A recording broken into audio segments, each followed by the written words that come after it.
فبمجرد يصير مشكلة بالمعسكر تجي القوات السعودية تطوق المعسكر تاخذ الشباب، وين راحوا ما نعرف يعني.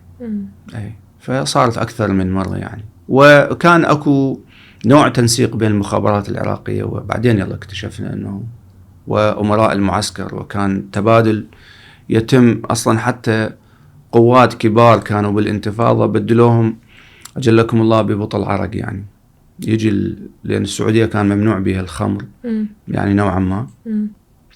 فهذا يجي المخابرات العراقية يعطي مثلا يجي هدية وكذا من هالشغلات، ويقول له أنا أريد هاي الأسماء تجيبها لي، فيجي المعسكر يأخذهم يسلمهم. يعني بصورة مو رسمية؟